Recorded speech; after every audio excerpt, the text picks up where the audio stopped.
Hello friends, स्वागत है आप सभी का मेरे चैनल फाइनेंस का ज्ञान में। आप लोगों ने कई दिनों से मेरे से बहुत से क्वेश्चन पूछे थे, मैं उनका उत्तर नहीं दे पाया, तो आज मैं आपके क्वेश्चंस का उत्तर दूंगा ताकि आप में जो दुविधा है, आप जो डिमोटिवेट हो जाते हैं, जो आप अभी आप काफ़ी प्रॉब्लम में चल रहे हैं, जॉब नहीं मिल रही है, जॉब मिल भी गई है, तो बहुत से अंदर आपके क्वेश्चन है, तो मैं उनको आज दूर करूँगा। और इस वीडियो में आपको कुछ करियर की बातें बताऊंगा ताकि आपको अपने जीवन में एक पथ मिलेगा, एक दिशा मिलेगी जिससे आप आगे बढ़ेंगे और अपनी लाइफ को सही ढंग से अच्छे से करेंगे। तो इस वीडियो पे बने रहिए। अगर अच्छा लगे तो लाइक करना और चैनल को सब्सक्राइब करना। तो पहला मैं क्वेश्चन लेता हूँ।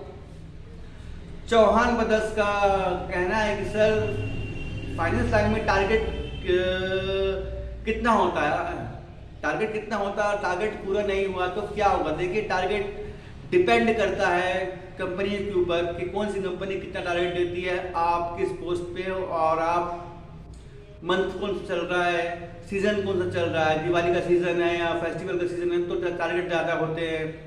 और अगर ऑफ सीजन है, बारिश का समय है तो ऑलरेडी कम होते हैं, तो उसमें टारगेट कम होते हैं, जानते हैं होगा नहीं।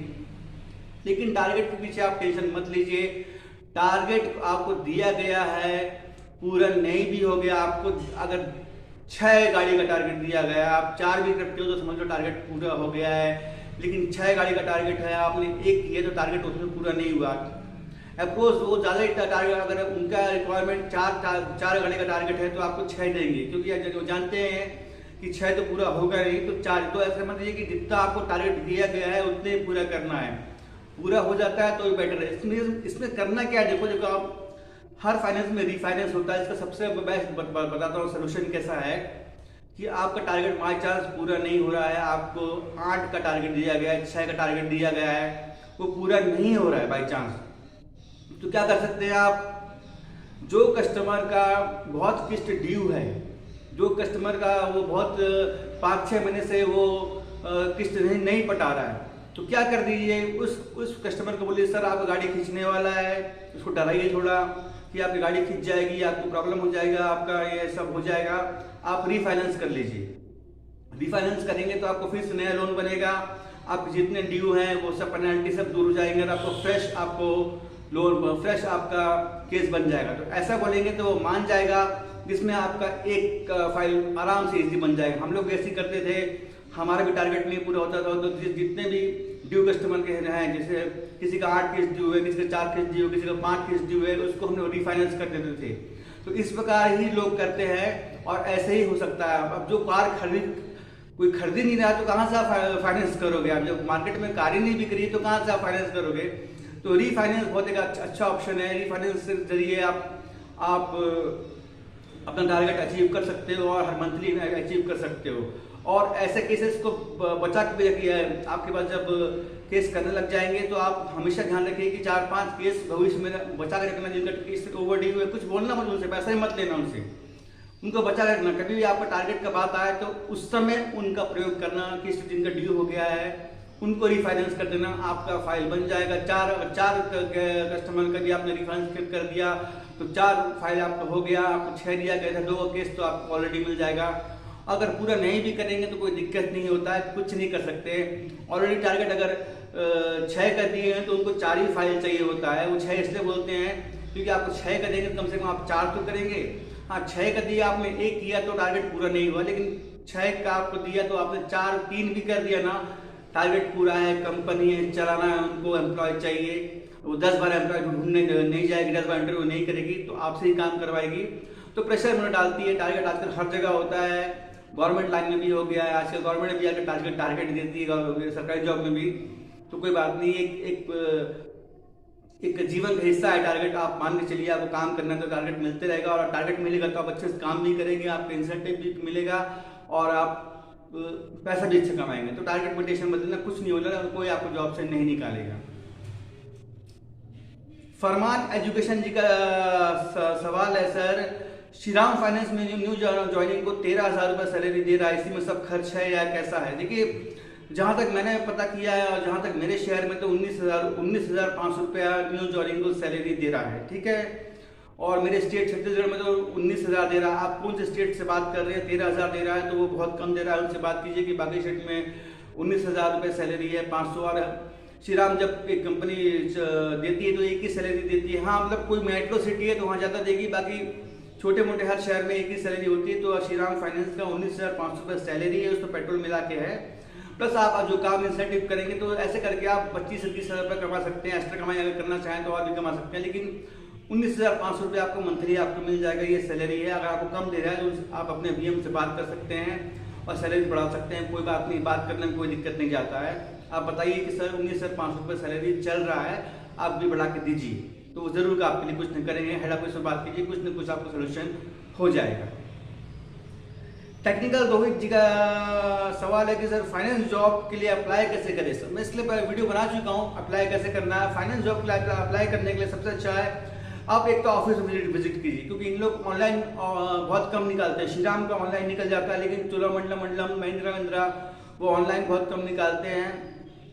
तो आप एक सबसे पहले naukri.com है, naukri.com को आप ऐप को अपने अंदर मोबाइल में से को डाउनलोड कर लीजिए। उसमें बहुत वैकेंसी फाइनेंस का निकलता है, इननीडेड है, इन सब ऐप को रखिए, उसमें फाइनेंस का अक्सर निकलते रहता है। प्लस आप गूगल में जाइए, Shriram finance career, Cholamandalam finance career, Mahindra finance career, Google में टाइप करेंगे तो वहाँ पर आपको जॉब भी दिख जाएगा, आपको वो भी मिल जाएगा कि जॉब क्या क्या जॉब निकला हुआ। या फिर गूगल में सर्च कीजिए finance job near to me, तो वहाँ पर आपको फाइनेंस जॉब मिल जाएगा, चाहे माइक्रो फाइनेंस हो, चाहे किसी का भी आपको मिल जाएगा। गूगल में आजकल सब कुछ मिलता है। थोड़ा मेहनत कीजिए, ऑफिस विजिट कीजिए, ज़्यादा बेस्ट रहेगा, या फिर ऑनलाइन आप अप्लाई कीजिए, दोनों आपके हिसाब से आपको अप्लाई कर सकते हैं।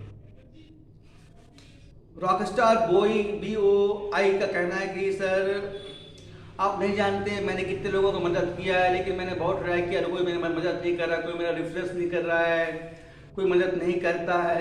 मैंने अपने समय बहुत हेल्प किया, दुनिया बहुत सेल्फिश है। और अप्रोच इसमें कितनी सैलरी मिल जाती है। दोस्त सही बोल रहे, दुनिया आजकल बहुत सेल्फिश हो गई है, दोस्त कोई मतलब नहीं। इसलिए मैं कहता हूँ कि जॉब करो, काम से प्यार करो, दोस्ती भी काम से ही करो। दोस्त कोई मतलब का नहीं आज की डेट में। दोस्त आपको नशे की ओर ले जाएंगे, दोस्त आपको फालतू चीज़ों को ले जाएंगे, आपका टाइम वेस्ट करेंगे। आपका टाइम आपके परिवार, आपके बीवी बच्चे, आपके माता पिता का है, ना कि दोस्तों का है। अब वो वक्त चले गया कि दोस्ती यारी करके आप जीवन काट रहे हैं। अब जीवन जॉब करके ही कट सकता है या कुछ काम करके कर सकता है। तो आप खाली मत बैठे, कुछ भी जॉब मिलता है, पहले फाइनेंस में नहीं मिलता है, छोटी माइक्रो फाइनेंस में मिल जाता है, कहीं और जॉब मिल जाता है। आप स्टार्ट कर लीजिए जॉब, उसके बाद आप उसमें से सॉर्ट आउट करके आप नए जॉब में ट्राई कर सकते हैं। फाइनेंस जब आप फाइनेंस मिल जाए तो आप फाइनेंस में आप चले जाइए, लेकिन स्टार्टिंग में जॉब करते रहिए ताकि आप इन दोस्तों से दूर रहें और कुछ ना कुछ पैसा तो कमाए। मैं मंथली इवन 10,000 रुपये अपना खर्चा तो निकाले।